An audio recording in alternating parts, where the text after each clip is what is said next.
નમસ્કાર વિદ્યાર્થી મિત્રો, ગયા લેક્ચરની અંદર છેલ્લે આપણે વંદાના જુદા જુદા તંત્રોની ચર્ચા કરી ગયા હતા, જેની અંદર વંદાનું પાચન તંત્ર જોઈ ગયા, શ્વસન તંત્ર જોઈ ગયા, એનું પરિવહન તંત્ર જોઈ ગયા, બરાબર છે, અને ઉત્સર્જન તંત્ર જોઈ ગયા. આજે આપણે એના પછી વંદાના બીજા બે તંત્રોની ચર્ચા કરવાની છે, એટલે આજે વંદાનો ટોપિક છે એ પૂર્ણ થઈ જશે. તો આજના ટોપિકની અંદર આપણે જોવાનું છે એ છે વંદાનું ચેતાતંત્ર.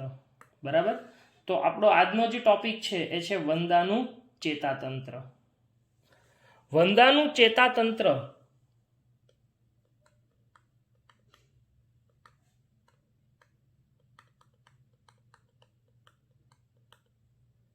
હવે જુઓ, વંદો છે એ એક પ્રાણી છે.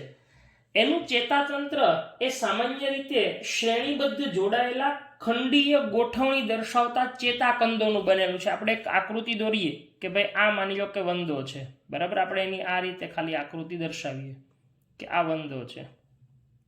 તો વંદાનું જે ચેતાતંત્ર છે એ મુખ્યત્વે શ્રેણીબદ્ધ જોડાયેલા અને ખંડીય ગોઠવણી દર્શાવતા ચેતાકંદોનું બનેલું છે. અચ્છા, ચેતાકંદ, કંદ એટલે ગાંઠ જેવો ભાગ, કે માની લો કે આપણે આવી રીતે દર્શાવીએ કે આ ચેતાકંદો છે, બરાબર છે. તો આવી રીતે આવા જુદા જુદા ભાગોની અંદર આવા ચેતાકંદો ધરાવતું હોય એવું ચેતાતંત્ર ધરાવે છે, બરાબર. આવું ચેતાકંદોયુક્ત ચેતાતંત્ર એ ધરાવે છે. અહીંયા આગળ એ બધા જ છે એ વક્ષ બાજુએ, હવે આપણે વક્ષ અને પૃષ્ઠ બાજુ હોય એટલે ચર્ચા કરી ગયા છીએ કે વક્ષ બાજુ એટલે ધારો કે વંદો છે એ આવી રીતે ચાલતો હોય આમ, તો એનો જે આ નીચેનો ભાગ છે સામો, એને આપણે વક્ષ કહીએ, અને ઉપરથી જે આપણને લાલ એની પાંખ ને એવું દેખાય એને એની પૃષ્ઠ બાજુ કહીએ. તો આમ કરીએ ત્યારે વક્ષ બાજુએ શું આવેલું હોય છે, તો કે વક્ષ બાજુએ એ સમાંતર ચેતારજ્જુ, એટલે કે આ બધા છે ને એ આવી રીતે એકબીજા સાથે આવા ચેતારજ્જુ દોરડા જેવા ભાગથી જોડાયેલા હોય છે. જો આવી રીતે આવા ચેતારજ્જુઓ દ્વારા આ બધા ચેતાકંદો, કંદ એટલે ગાંઠ જેવો ભાગ, જો અહીંયા મેં તમને આકૃતિમાં દર્શાવ્યું છે, આવી રીતે એ જોડાયેલા હોય છે. એટલે આ જે લાલ કલરનો ભાગ છે એ શું છે, ચેતારજ્જુ છે. શું? ચેતારજ્જુ. અને આ જે બ્લુ કલરનો ભાગ છે એ શું છે, એને કહેવાય છે ચેતાકંદો. શું કહેવાય છે? ચેતાકંદો ધરાવે છે. અહીંયા આગળ બહુ મજાની વાત એ છે કે 3 ચેતાકંદો છે એ ઉરસમાં અને 6 ચેતાકંદો ઉદરમાં હોય છે. જો આવો પ્રશ્ન પૂછાય છે, શું 3 ચેતાકંદો છે એ કયા ભાગમાં આવેલા હોય છે? ઉરસમાં. અને 6 ચેતાકંદો છે એ કયા પ્રદેશમાં આવેલા હોય છે? ઉદર પ્રદેશમાં આવેલા હોય છે.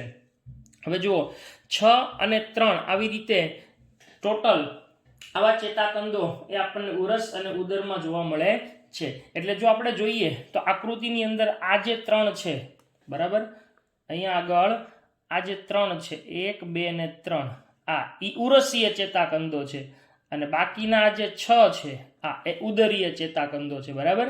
એટલે આ છે ઈ ઉરસીય ચેતાકંદો અને આટલા છે એ ઉદરીય ચેતાકંદો તરીકે ઓળખવામાં આવે છે. તો આવી રીતે ઉરસીય અને ઉદરીય ચેતાકંદો કેટલા કેટલા છે એ આપણને પ્રશ્ન સ્વરૂપે પૂછાય છે.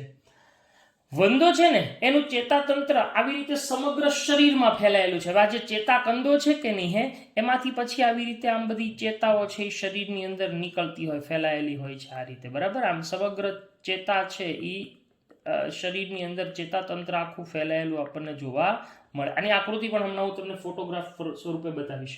તો વંદાનું ચેતાતંત્ર એ સમગ્ર શરીરમાં ફેલાયેલું હોય છે, અને ચેતાતંત્રનો થોડોક જ ભાગ શીર્ષમાં આવેલો હોય છે. ખાસ યાદ રાખજો કે થોડોક ભાગ છે એ જ તે શીર્ષમાં આવેલો હોય છે.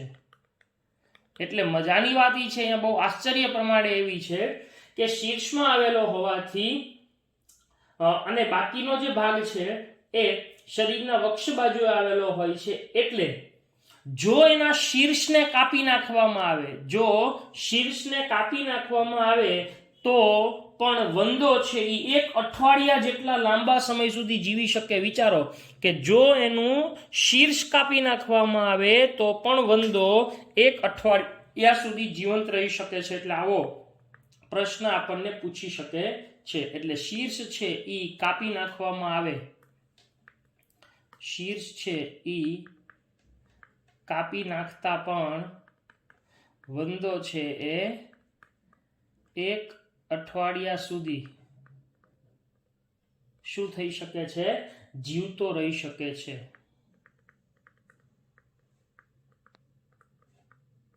બહુ મજાની વાત છે. આવો પ્રશ્ન પૂછાય છે. બરાબર છે. વંદો છે એની અંદર શીર્ષ પ્રદેશમાં જે મગજ છે, જો અહીંયા આને ભાગને આપણે મગજ કહીએ છીએ, શીર્ષ પ્રદેશમાં મગજને ઉપરી અન્નનાળીય ચેતાકંદો, એટલે મગજ છે એને શું કહેવાય છે? ઉપરી અન્નનાળીય ચેતાકંદો. આવો આ શબ્દ યાદ રાખજો કે એના મગજને શું કહેવામાં આવે છે? ઉપરી, ઉપર તરફ આવેલા છે ને ઉપરી, અને અન્નનાળીય ભાગોમાં છે એટલે એને અન્નનાળીય ચેતાકંદો કહેવાય છે. ઉપરી અન્નનાળીય ચેતાકંદો તરીકે ઓળખવામાં આવે છે. જે સ્પર્શકો અને સંયુક્ત આંખોનું ચેતાકરણ કરે છે ને એ કોનું? તો કે એ સ્પર્શકો જે આપણે અગાઉ જોઈ ગયા વંદાના બાહ્ય ભાગની અંદર કે સ્પર્શકો છે એના એક પ્રકારના શું છે? સંવેદી અંગો. તો સ્પર્શકો છે એ સંવેદંગો છે એટલે ચેતાતંત્ર સાથે જોડાયેલા હોય. અને બીજું સંયુક્ત આંખો, વંદાની અંદર જે આંખો આવેલી છે એ કેવી છે?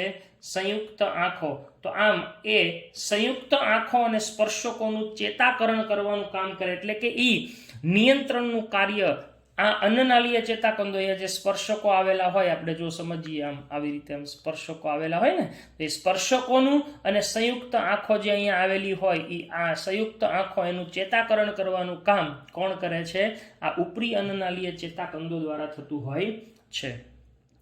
ત્યાર પછી એક એવો પ્રશ્ન પૂછાય કે નીચેનામાંથી કયા વંદામાં સંવેદાંગો નથી? તો ખાસ યાદ રાખજો કે વંદાના સંવેદાંગો કયા કયા છે. જો વંદાના જો અહીંયા અત્યારે મેં જે અત્યારે બોર્ડ વર્ક જેવું કર્યું છે એ તમારે સ્ક્રીનશોટ પાડી લેવાનો, એટલે યાદ રાખવા પૂરતું ટૂંકમાં આટલું તમે યાદ રાખી શકો. વંદાના સંવેદાંગો તરીકે સ્પર્શકો, આંખો, જંભમૃષો, વક્ષજંભમૃષો અને પુચ્છશૂળ આવેલા છે. એટલે આવો પ્રશ્ન આપણને પૂછાય છે તો એ તમારે યાદ રાખવાનું. જો અહીંયા બોક્સ કરીને લખી દઉં છું કે વંદાના સંવેદાંગો કયા કયા છે, તો કે વંદાના સંવેદાંગો તરીકે સૌ પ્રથમ સ્પર્શકો,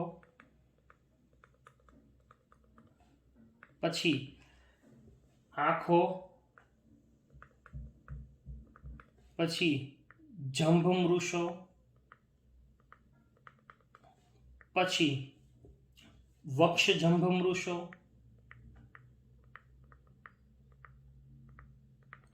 અને પુચ્છશૂળ. આટલા એના શું છે? સંવેદાંગો છે. બરાબર, આ આટલા એના સંવેદાંગો છે. તો આવો પ્રશ્ન આપણને પૂછાય છે. તો વંદાના સંવેદી અંગો તરીકે શું શું આવેલું છે? સ્પર્શકો, આંખો, જંભમૃષો, વક્ષજંભમૃષો અને પુચ્છશૂળ, એ એટલા આવેલા હોય છે. આ ઉપરાંત શીર્ષની પૃષ્ઠ બાજુએ, આ સાઈડમાં શીર્ષની પૃષ્ઠ બાજુએ સંયુક્ત આંખો આવેલી હોય છે. અને એ આંખોની અંદર આશરે કેટલી સંખ્યામાં? તો કે એ આંખોની અંદર આશરે 2000 જેટલી ષટકોણાકાર નેત્રિકાઓ આવેલી છે. યાદ રાખજો, કેટલી? 2000 ષટકોણાકાર નેત્રિકાઓ આવેલી હોય છે. અને આ નેત્રિકાઓ ષટકોણાકાર એટલે ખબર પડે ને, આવી ષટકોણાકારની નેત્રિકાઓ હોય છે. અને એ નેત્રિકાઓની મદદથી વંદો એક જ પદાર્થના ઘણા બધા પ્રતિબિંબ જોઈ શકે છે. યાદ રાખજો, એક જ પદાર્થના ઘણા બધા પ્રતિબિંબ જોઈ શકે છે. એટલે એવી દ્રષ્ટિને એ જે જોઈ શકે છે એને મોઝેક પ્રતિબિંબ કહેવાય છે. શું કહેવામાં આવે છે એને? મોઝેક પ્રતિબિંબ તરીકે ઓળખવામાં આવે છે. તો આવી રીતે વંદાના ચેતાતંત્રની રચના આપણને જોવા મળે છે કે એની અંદર ઉરસીય ચેતાકંદો 3 છે અને 6 ચેતાકંદો ઉદરની અંદર જોવા મળે છે. બરાબર છે. તો આ થઈ ગયા વંદાના ચેતાતંત્ર છે એની વાત. હવે અહીંયા એમ કીધું કે મોઝેક પ્રતિબિંબ છે અને એક સાથે એક જ વસ્તુના ઘણા બધા પ્રતિબિંબ જોઈ શકે, એટલે એની સંવેદનશીલતા વધુ છે પણ એનું રિઝોલ્યુશન ઓછું હોય છે. રિઝોલ્યુશન એટલે હવે તમને ખબર પડે કે રિઝોલ્યુશન શું કહેવાય. આપણે ઓનલાઈન લેક્ચરની અંદર જોઈએ ત્યારે આપણને ખબર પડે કે રિઝોલ્યુશન જેમ વધારે હોય એમ આપણને પ્રતિબિંબ સ્પષ્ટ દેખાય, ચિત્ર સ્પષ્ટ દેખાય. એમ અહીંયા આનું રિઝોલ્યુશન ઓછું હોય છે એટલે એ રાત્રિના સમયે સામાન્ય હોય એટલે એને રાત્રિ દ્રષ્ટિ પણ કહેવામાં આવે છે. એટલે વંદો છે એ મોટા ભાગે આપણે રાત્રે વધારે જોવા મળે છે, એને રાત્રિ દ્રષ્ટિ તરીકે ઓળખવામાં આવે છે. બરાબર. તો આમ વંદાનું ચેતાતંત્ર એ આવા વિવિધ ભાગો ધરાવે છે. હવે અહીં આપણે જે ચર્ચા કરી ગયા એ બધું જ આપણે ખાલી રિવિઝન જોઈએ કે વંદાનું ચેતાતંત્ર એક શ્રેણીબદ્ધ જોડાયેલા અને ખંડીય ગોઠવણી દર્શાવતા શેનું બનેલું હોય છે? ચેતાકંદોનું બનેલું હોય છે, જે વક્ષ બાજુએ, જો કઈ બાજુએ આવેલા છે? વક્ષ બાજુએ આવેલા અને સમાંતર ચેતારજ્જુ સાથે જોડાયેલા હોય છે, જે આપણે ઓલરેડી ચર્ચા કરી ગયા. અહીંયા આગળ 3 ચેતાકંદો ક્યાં આવેલા છે? ઉરસમાં. અને 6 ચેતાકંદો છે એ ક્યાં આવેલા છે? ઉદરની અંદર આવેલા હોય છે. એટલે 3 ચેતાકંદો ઉરસમાં અને 6 ચેતાકંદો ઉદરની અંદર આવેલા છે. નેક્સ્ટ, વંદાનું ચેતાતંત્ર સમગ્ર શરીરમાં ફેલાયેલું હોય છે અને શીર્ષમાં ચેતાતંત્રનો થોડોક જ ભાગ હોય છે, જ્યારે બાકીનો ભાગ શરીરના અન્ય ભાગોમાં અને વક્ષ બાજુએ આવેલું હોય છે. આથી જો વંદાના શીર્ષને કાપી નાખવામાં આવે તો પણ વંદો કેટલા સમય સુધી? 1 અઠવાડિયા સુધી જીવતો રહી શકે છે. આ એની વિશેષતા છે. નેક્સ્ટ, આ વંદાનું ચેતાતંત્ર એની આકૃતિ છે. બરાબર. જો અહીંયા આગળ શું આવેલું છે? મગજ. આ આટલા છે એ 3 આપણને શું દર્શાવે છે? ઉરસીય ચેતાકંદો. અને આટલા છે એને ઉદરીય ચેતાકંદોની બધા એકબીજા હારે જે આ દોરા વડે જોડાયેલા છે એને શું કીધો છે? વક્ષ ચેતારજ્જુ તરીકે ઓળખવામાં આવે છે. તો આવી રીતે, અને અહીંયા મગજ આવેલું છે, જો ઉપરના ભાગમાં મગજ છે, દેખાય? તો આ રીતે આપણે ચેતાતંત્ર છે એ જોઈ શકીએ છીએ, વંદાનું ચેતાતંત્ર. ઓકે. શીર્ષ પ્રદેશમાં મગજને ઉપરી અન્નનાળીય ચેતાકંદો દ્વારા નિરૂપિત કરવામાં આવે છે અને જે કોનું ચેતાકરણ કરે છે? તો આપણે જોઈ ગયા કે સ્પર્શકો અને સંયુક્ત આંખોનું ચેતાકરણ કરે છે. વંદામાં સંવેદાંગો તરીકે સ્પર્શકો, આંખો, જંભમૃષો, વક્ષ જંભમૃષો અને પુચ્છશૂળ આવેલા છે. આ પ્રશ્ન નીટમાં પૂછાઈ શકે કે નીચેનામાંથી વંદાના સંવેદાંગો કયા કયા છે અથવા કયા કયા નથી? તો આ 5 આપણને યાદ રહેવા જોઈએ. સ્પર્શકો, આંખો, જંભમૃષો, વક્ષ જંભમૃષો અને પુચ્છશૂળ આવેલા હોય છે. શીર્ષની પૃષ્ઠબાજુએ સંયુક્ત આંખો હોય છે કે જેમાં 2000 જેટલી શું આવેલી હોય છે? ષટકોણાકાર નેત્રિકાઓ હોય છે અને એની મદદથી વંદો એક જ પદાર્થના ઘણા પ્રતિબિંબ મેળવે છે, જેને શું કહેવાય છે? મોઝેક પ્રતિબિંબ તરીકે ઓળખવામાં આવે છે. એટલે મોઝેક પ્રતિબિંબ જોવા મળે છે. તેની સંવેદનશીલતા વધુ પણ રેઝોલ્યુશન ઓછું હોય છે. એટલે શું જોવા મળે? તો કે રાત્રિના સમયે સામાન્ય હોય એટલે એને રાત્રિ દ્રષ્ટિ તરીકે ઓળખવામાં આવે છે. તો આ થઈ ગયું વંદાનું ચેતાતંત્ર. બરાબર. હવે આપણે જોવાનું છે વંદાનું પ્રજનન તંત્ર.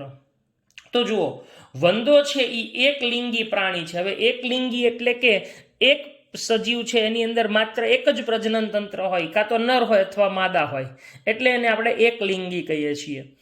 બંને જાતિઓ એટલે કે નર અને માદામાં પૂર્ણ વિકસિત પ્રજનન અંગો આવેલા હોય છે. એનામાં સંપૂર્ણ રીતે વિકસિત એવા પ્રજનન અંગો જોવા મળે છે. તો આપણે અહીંયા આગળ વંદાના પ્રજનન તંત્રમાં પહેલા નર પ્રજનન તંત્ર જોવાનું છે અને પછી છે માદા પ્રજનન તંત્રની રચના સમજવાની રહેશે. તો આપણે શરૂઆત કરીએ નર પ્રજનન તંત્રની. બરાબર. ચાલો, વંદાનું નર પ્રજનન તંત્ર.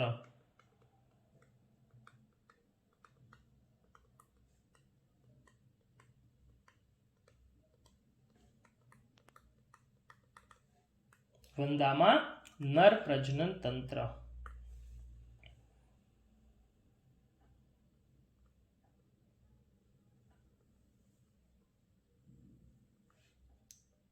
આખો ભાગ મેં એટલે દોર્યો કે તમને વધારે સ્પષ્ટ રીતે સમજાય. હવે વંદાની અંદર જે નર પ્રજનન તંત્ર છે એની રચનામાં સૌથી પહેલા તો એક જોડ શુક્રપિંડ, કેટલા? એક જોડ શુક્રપિંડ ક્યાં આવેલા હોય છે? તો કે એક જોડ શુક્રપિંડ ઉદરના 4 થી 6 ખંડોમાં. કેટલા? ઉદરના 4 થી 6 ખંડોમાં અને પ્રત્યેક પાર્શ્વ બાજુએ આવેલા હોય છે. ક્યાં આગળ? પ્રત્યેક પાર્શ્વ બાજુ. હવે આપણે ગણીએ તો આમ આવી રીતે જઈએ તો અહીંયા આગળ 6 ખંડો, એટલે અહીંયા આગળ શુક્રપિંડ છે એ ચોથા, પાંચમા અને છઠ્ઠા ખંડની અંદર. આ ચોથો, પાંચમો, છઠ્ઠો, એટલે આ શુક્રપિંડ છે, સમજી ગયો. આ એક અને આ બીજું. તો એક જોડ શુક્રપિંડ છે એ 4 થી 6 ખંડોની અંદર, એક જોડ શુક્રપિંડ 4 થી 6 ખંડોની અંદર આવેલા હોય છે. દરેક શુક્રપિંડમાંથી પાતળી શુક્રવાહિની નીકળે છે કે જે શુક્રાશય દ્વારા સ્ખલન નલિકામાં ખુલે છે. હવે આપણે હમણાં જોશું આકૃતિની અંદર કે એ કેવી રીતે જોવા મળે છે. તો જો કે એ આવી રીતે અહીંથી આમ નીકળીને એ અહીંયાથી આ રીતે જોવા મળે છે. અહીંયા આગળ શુક્રાશય આવેલું હોય છે, બરાબર? તો એ શુક્રાશયની અંદર ખુલતું હોય છે, બરાબર? હવે આ શુક્રાશયની અંદર જ્યારે ખુલે છે ત્યારે પાર્શ્વ બાજુએ આવેલા હોય અને દરેક શુક્રપિંડમાંથી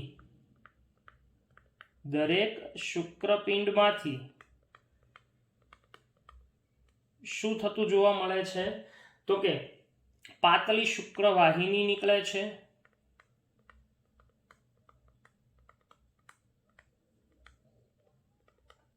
અને આ પાતળી શુક્રવાહિની છે એ શુક્રાશય દ્વારા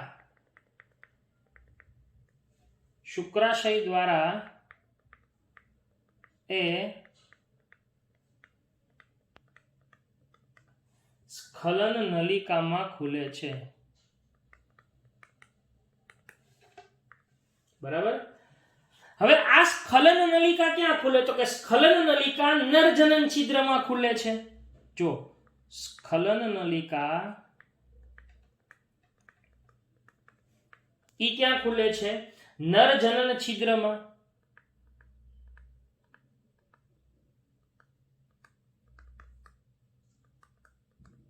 બરાબર? અને તેનું સ્થાન મળદ્વારની વક્ષ બાજુએ, જે ક્યાં આવેલું હોય છે? તો કે જે મળદ્વારની વક્ષ બાજુએ આવેલું હોય છે. તો આવી રીતે સ્ખલન નલિકાની અંદર ખુલે અને જે નર પ્રજનન તંત્રની અંદર આવી રીતે જોવા મળે છે. આ ઉપરાંત બીજી એક રચના જોવા મળે છે જેને છત્રાકાર ગ્રંથિ કહેવાય છે. શું જોવા મળે છે? છત્રાકાર ગ્રંથિ. આ છત્રાકાર ગ્રંથિ ક્યાં જોવા મળે છે? તો કે છત્રાકાર ગ્રંથિ ઉદરના 6 થી 7 ખંડો, કયા? 6 થી 7 ખંડોમાં આવેલી હોય છે. કોના? ઉદરના. કારણ કે 6 થી 7 ખંડ ઉદરમાં જ છે. 6 થી 7 ખંડોમાં આવેલી હોય છે અને તેનું કાર્ય એ શું છે? તો કે તેનું કાર્ય એ સહાયક પ્રજનન ગ્રંથિ તરીકેનું છે. એટલે આવો પણ પ્રશ્ન પૂછાય કે છત્રાકાર ગ્રંથિનું કાર્ય શું છે? તો કે છત્રાકાર ગ્રંથિનું કાર્ય એ સહાયક પ્રજનન ગ્રંથિ છે. એ સહાયક પ્રજનન ગ્રંથિ તરીકે કામ કરે છે. અહીંયા આગળ ઉદરના છેડે આવેલા કાઇટિનના જનન દ્રઢકો. અચ્છા, અહીંયા આગળ ચોક્કસ પ્રકારના શું આવેલા હોય છે? જનન દ્રઢકો આવેલા હોય છે. અને એ કેના બનેલા હોય છે? તો કે એ કાઇટિનના બનેલા હોય છે. જનન દ્રઢકો આવેલા હોય છે જે જનનાંગોની રચના કરે છે. તો આવી રીતે નર પ્રજનન તંત્રની રચનામાં આવા વિવિધ ભાગો આપણને જોવા મળે છે. અહીંયા આગળ જનન દ્રઢકો છે એ કાઇટિનના બનેલા હોય અને એ શું કરે છે? તો કે આ જનન અંગો છે એ અસમમિતીય રચના છે. યાદ રાખજો, જનન દ્રઢકો છે એ કાઇટિન યુક્ત અને અસમમિતીય રચના છે. હવે શુક્રકોષો જે ઉત્પન્ન થાય એનો સંગ્રહ ક્યાં થાય છે? તો કે શુક્રકોષોનો સંગ્રહ શુક્રાશયની અંદર થાય. એટલે શુક્રાશયનું કાર્ય શું છે? શુક્રકોષોનો સંગ્રહ કરે છે. આવો પ્રશ્ન પૂછાય છે, બરાબર? શુક્રાશય છે એમાં શું થાય છે? શુક્રકોષોનો સંગ્રહ થાય છે. શુક્રાશયમાં શુક્રકોષોનો સંગ્રહ થાય છે અને બધા જ શુક્રકોષો એ સમાગમ પહેલા ભેગા મળી અને શુક્ર કોથળીની રચના કરે છે અને સમાગમ દરમિયાન એ મુક્ત થાય છે. એટલે શુક્રકોષો ભેગા મળીને શુક્રકોષો છે એ ભેગા મળી અને શેની રચના કરે છે? શુક્ર કોથળીની રચના કરે છે. શેની? શુક્ર કોથળીની રચના કરે છે. તો વંદાની અંદર આવી રીતે નર પ્રજનન તંત્ર એની રચના જોવા મળે છે. હવે એની આપણે આકૃતિ જોઈએ એટલે તમને વધારે સ્પષ્ટ થશે કે કેવી જોવા મળે છે. બરાબર છે? તો જુઓ, પહેલા આપણે નર પ્રજનન તંત્ર છે એની જોઈએ કે ભાઈ નર પ્રજનન તંત્રમાં એક જોડ શુક્રપિંડ એ ઉદરના કેટલા ખંડની અંદર? 4 થી 6 ખંડમાં પાર્શ્વ બાજુએ હોય છે. દરેક શુક્રપિંડમાંથી પાતળી શુક્રવાહિની નીકળે છે જે શુક્રાશયની અંદર સ્ખલન નલિકામાં ખુલે છે. આ સ્ખલન નલિકા નર જનન છિદ્રમાં ખુલે છે જે મળદ્વારની વક્ષ બાજુએ આવેલું હોય છે. છત્રાકાર ગ્રંથિ આવેલી હોય છે જે 6 થી 7 ખંડોમાં હોય છે અને તે સહાયક પ્રજનન ગ્રંથિ તરીકેનું કાર્ય કરે છે. ઉદરના છેડે કાઇટિનના જનન દ્રઢકો આવેલા હોય છે જે જનનાંગોની રચના કરે છે જે અસમમિતીય રચના છે જે આપણે ઓલરેડી ચર્ચા કરી ગયા છીએ. બરાબર છે? શુક્રકોષોનો સંગ્રહ શુક્રાશયમાં થાય છે અને સમાગમ પહેલા બધા જ શુક્રકોષો ભેગા મળીને શુક્ર કોથળીની રચના કરે છે અને તે સમાગમ દરમિયાન મુક્ત થાય છે. હવે આ છે એ શુક્રપિંડ છે. બરાબર? આ છે એ શુક્રપિંડ છે. જો આ બરાબર, એટલે શુક્રપિંડ, એ શુક્રપિંડમાંથી શુક્રવાહિની નીકળે. જો આવડી આ છે એ શુક્રવાહિની છે, આ બ્લુ કલરની છે અહીંયા દોરું છું એ શુક્રવાહિની છે. અચ્છા, એ શુક્રવાહિની શેની અંદર ખુલે છે? શુક્રાશયની અંદર. હવે જો આ ભાગ છે એ શુક્રાશય છે. અહીંયા આગળ આ જે આખો ભાગ છે આ એ શુક્રાશયનો છે. આ અહીંયા આગળ શુક્રાશય આવેલું, જો અહીંયા નામ નિર્દેશન એ શુક્રાશય. અચ્છા, એ શુક્રાશયમાંથી આવડી આ સ્ખલન નલિકા, જો આ સ્ખલન નલિકા છે. બરાબર? એ સ્ખલન નલિકા શેની અંદર ખુલે છે? જનન દ્રઢકોમાં. બરાબર છે? અને એ શીર્ષ્ણ ખંડ તરીકે ઓળખાય છે. આ ઉપરાંત આપણે જોઈ ગયા કે પુચ્છશૂળ અને પુચ્છ કંટિકા આવા બે ભાગો છે એ જોવા મળે છે જે માત્ર નરમાં જ જોવા મળતા હોય છે, આપણને ખબર છે. બરાબર છે? તો આવી રીતે અહીંયા આગળ કુટ શીર્ષ્ણ છે, એને ટીટી લેટર કહેવાય. જો આ ખાસ યાદ રાખજો, આ નામ યાદ રાખજો, ટીટી લેટર કહેવાય છે. આ ડાબા શીર્ષ્ણ ખંડો છે. અહીંયા આગળ જમણો શીર્ષ્ણ ખંડ છે. બરાબર? તો અહીંયા શુક્રપિંડમાંથી ઉત્પન્ન થતા શુક્રકોષો અહીંયાથી આવી આ માર્ગે જઈ અને અહીંયાથી એ બહાર નીકળી અને એ માદા પ્રજનન તંત્રની અંદર દાખલ થતા હોય છે. બરાબર? એટલે કે માદા પ્રજનન તંત્રમાં આ ભાગ છે એ જોવા મળે છે. હવે નર વંદાના પ્રજનન તંત્રની રચના આપણે જોઈ ગયા. હવે આપણે જોવું છે માદા વંદાનું પ્રજનન તંત્ર. તો નર વંદાના પ્રજનન તંત્ર પછી આપણી જે નવો ટોપિક છે માદા વંદાનું પ્રજનન તંત્ર. બરાબર? એટલે માદા વંદાનું પ્રજનન તંત્ર. ઓકે, માદા વંદાનું પ્રજનન તંત્ર.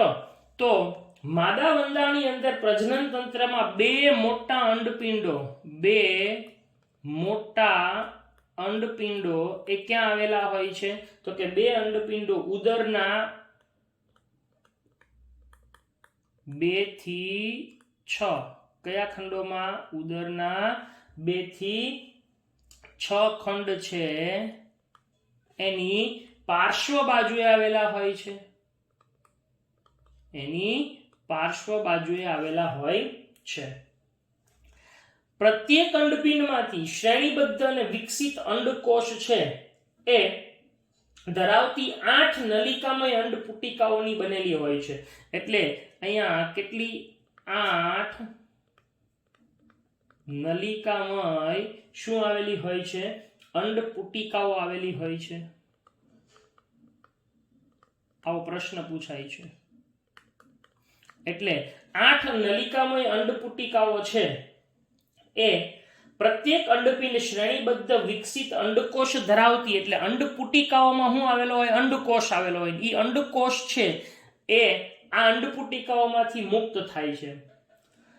અચ્છા, હવે આ અંડપિંડ છે એ બંને બાજુની અંડવાહિનીઓ મધ્યમાં જોડાય અને સામાન્ય અંડવાહિની બનાવે છે.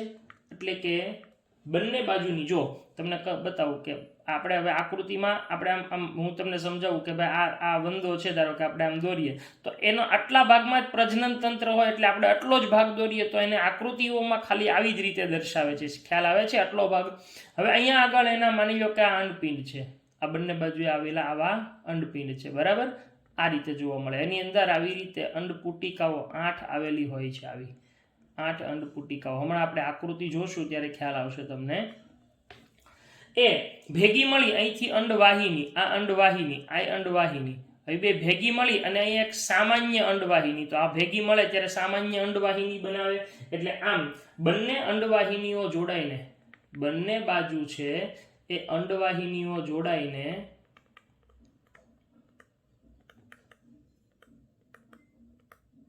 શું બનાવે છે? તો કે એ સામાન્ય અંડવાહિની, સામાન્ય અંડવાહિની અથવા એને યોની પણ કહેવાય છે, અથવા યોની બનાવે છે. અને એ યોની જે શેમાં ખુલે છે? જનન કોથળીમાં ખુલે છે. એટલે એ ભેગી મળી અને શું બનાવે છે? જનન કોથળીમાં ખુલે છે. માની લો કે આ છે એ જનન કોથળી થઈ ગઈ, બરાબર? આ રીતની આપણને રચના જોવા મળે છે. જનન કોથળીમાં ખુલે છે. હવે આ જનન કોથળીની અંદર જ્યારે ખુલે છે ત્યારે છઠ્ઠા ખંડમાં એક જોડ શુક્ર સંગ્રહાશય આવેલો હોય છે કે જે જનન કોથળીમાં ખુલે. હવે સાંભળજો બરાબર. શું? એ જનન શુક્ર સંગ્રહાશય આવેલા હોય છે. કયા ખંડની અંદર આવેલા હોય છે? તો કે એ છઠ્ઠા ખંડમાં હોય. અને છઠ્ઠા ખંડમાં શું આવેલું હોય છે? એક જોડ શુક્ર સંગ્રહાશય હોય છે. અને એ શુક્ર સંગ્રહાશય જનન કોથળીમાં ખુલે છે.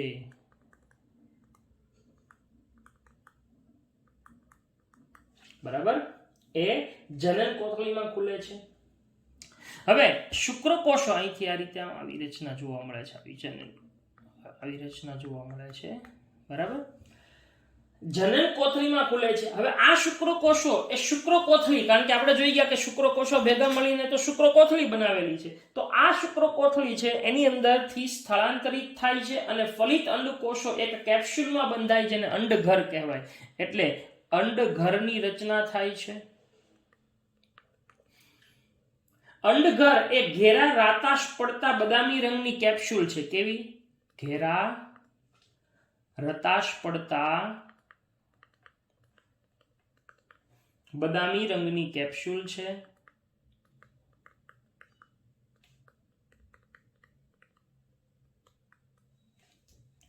તે લગભગ 3/8 ઇંચ એટલે કે 8 mm લાંબી હોય છે.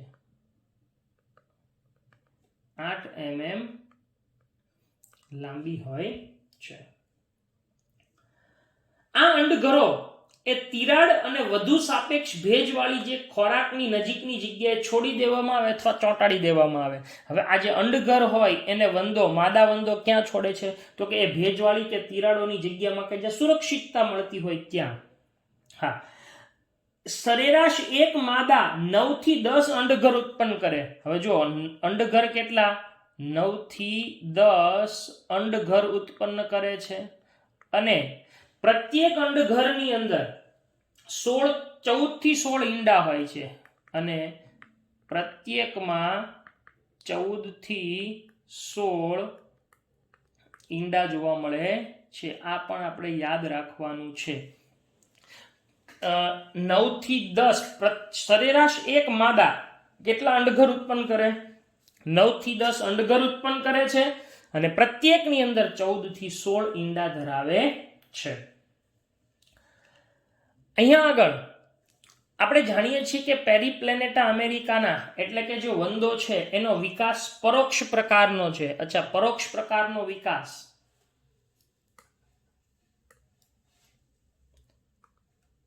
વિકાસ છે એ પરોક્ષ પ્રકારનો છે. અચ્છા, વિકાસ જો પરોક્ષ પ્રકારનો હોય એટલે કે કીટ શિશુ દ્વારા થાય છે. આપણે વિકાસ પરોક્ષ અને પ્રત્યક્ષ એટલે શું? કીટ શિશુ દ્વારા થાય છે.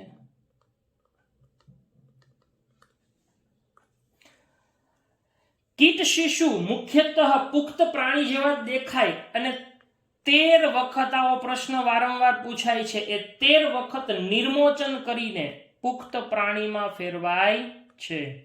13 વખત નિર્મોચન કરી ઉપરથી આપણે કેમ સાપ કાંછળી ઉતારે એમ નિર્મોચન કરી અને 13 વખત નિર્મોચન કરી અને પછી અંતે પુખ્ત પ્રાણીમાં ફેરવાય છે. અને અંતિમ કીટ શિશુ અવસ્થા પહેલાની અવસ્થામાં પક્ષતલ્ય એટલે કે વિંગ પેડ્સ હોય છે, પણ માત્ર પુખ્ત વંદામાં પાંખો હોય છે. એટલે જે અંતિમ કીટ શિશુ છે, ખાસ યાદ રાખજો, જે અંતિમ કીટ શિશુ અવસ્થા છે એની અંદર એની પહેલાની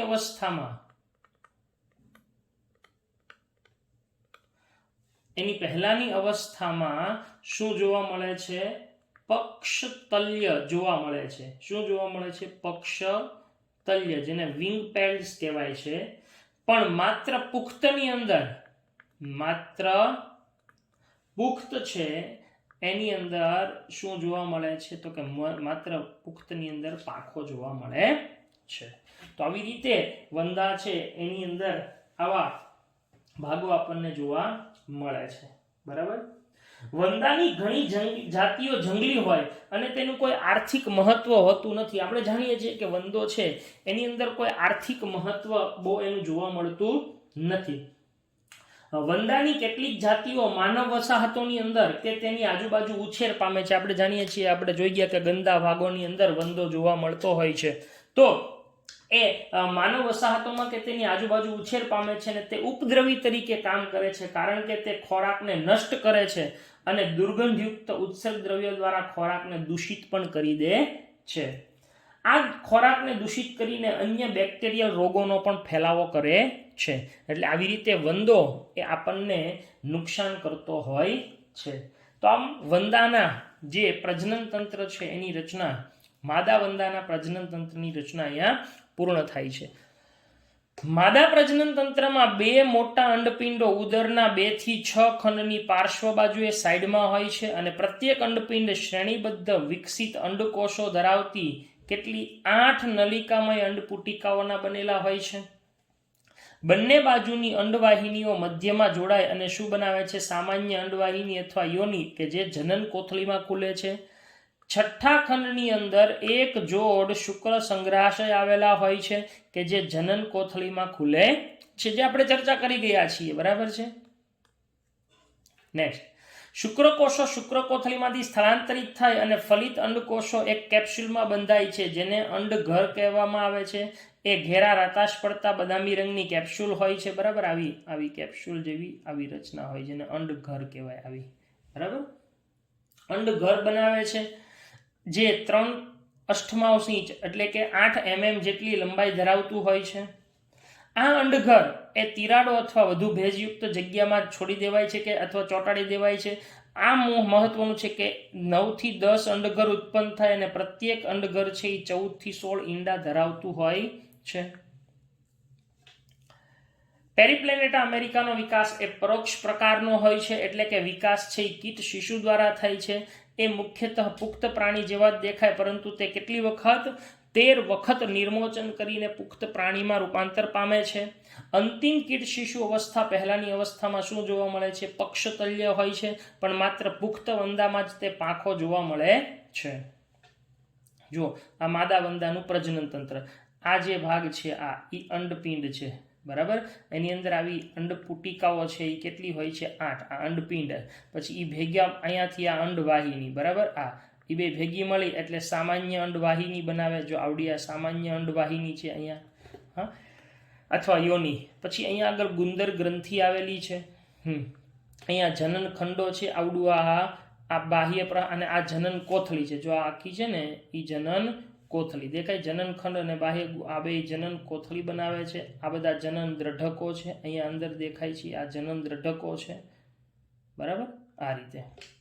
અને અહીંયા શુક્ર સંગ્રહાશય છે. જો આવું આ શુક્ર સંગ્રહાશય છે, બરાબર છે.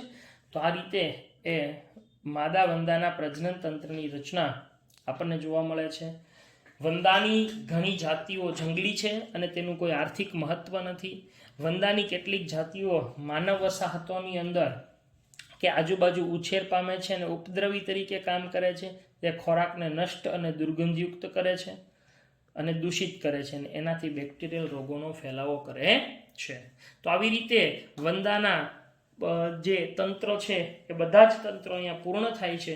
એટલે અહીંયા વંદાનો ટોપિક એ પૂરો થાય છે. આવતા લેક્ચરથી આપણે દેડકાની રચનાની વાત કરીશું. તો અહીંયા આપણે લેક્ચરને પૂર્ણ કરીએ છીએ.